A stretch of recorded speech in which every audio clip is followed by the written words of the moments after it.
اللہ کے محبوب علیہ الصلوۃ والسلام نے فرمایا کہ الا اخبرکم باہل الجنہ، میں تمہیں اہل جنت کے بارے میں خبر نہ دوں؟ تو پھر ارشاد فرمایا الضعفاء المظلومون، جو مسلمان کمزور ہیں، ظلم و ستم سہتے ہیں، تو آقا کریم نے فرمایا کہ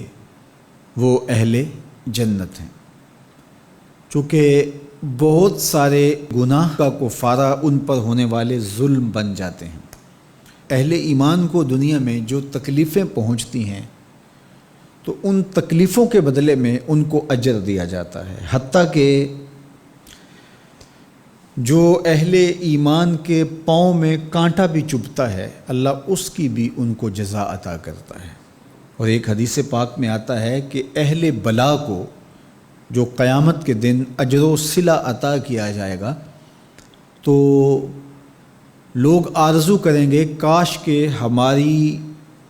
کھال اور ہمارا جسم لوہے کی کینچیوں سے کاٹ دیا گیا ہوتا، تو آج جو صلہ اس کا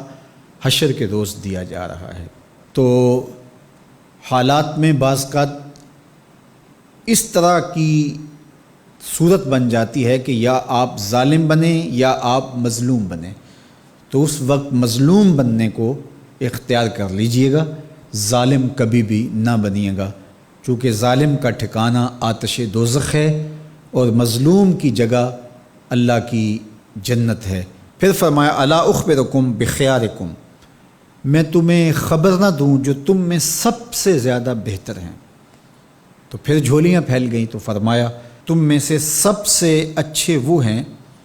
کہ جو اچھے اخلاق کے حامل ہیں، جن کا خلق اچھا ہے،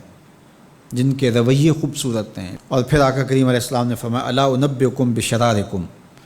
میں تم میں سے جو شریر ترین لوگ ہیں ان کی خبر دوں، السرسارون المتشدقون المتفہقون، یہ وہ لوگ ہیں کہ جب مجلس ہو رہی ہو تو سب لوگوں کو برابر بولنے کا حق ہوتا ہے، اور کچھ لوگ تکبر کی وجہ سے بولتے ہی رہتے ہیں اور وہ سمجھتے ہیں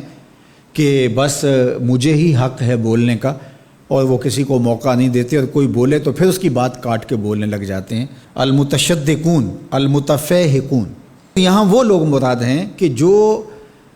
خام خواہ کا تکلف کرتے ہیں اور زبان کو بل دے دے کے اور منہ بگاڑ بگاڑ کے مشکل لفظ بول کے اصطلاحات بول کے لوگوں پر اپنے علم کا رعب جمانے کے لیے کہ میں بڑا بلیغ ہوں اور بڑا فصیح ہوں، اور اسی طرح کچھ لوگوں کو یہ بڑا ہوتا ہے کہ وہ فرنگی زبانیں جانتے ہیں، تو وہ عام دیہاتی لوگوں کے ساتھ بھی گفتگو کریں تو وہ مشکل سے مشکل الفاظ بولتے ہیں، جبکہ وہ بیچارے تو سادی زبان سمجھنے سے بھی قاصر ہوتے ہیں۔ تو یہ کوئی دانش مندی نہیں ہوتی کہ آپ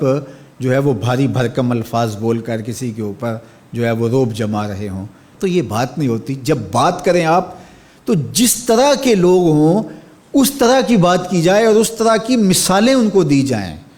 قرآن مجید میں اللہ تعالیٰ نے فرمایا کہ وہ اس بات پہ شرم نہیں اللہ کرتا کہ وہ تمہیں مچھر کی مثال دے۔ مچھر کی مثال دے کر کہ اگر تمہاری بات سمجھ میں آتی ہے، اور مکڑی کے جالے کی مثال دے کے اگر تمہاری بات سمجھ میں آتی ہے تو اچھی بات ہے۔ دیکھو چھوٹا بچہ ہو، دودھ پیتا ہو تو اس کو یخنی تو نہیں پلائی جاتی، اس کا معدہ خراب کرنا ہے، وہ برداشت نہیں کر سکتا، اس کو وہ دیا جائے جو وہ برداشت کر سکتا ہے۔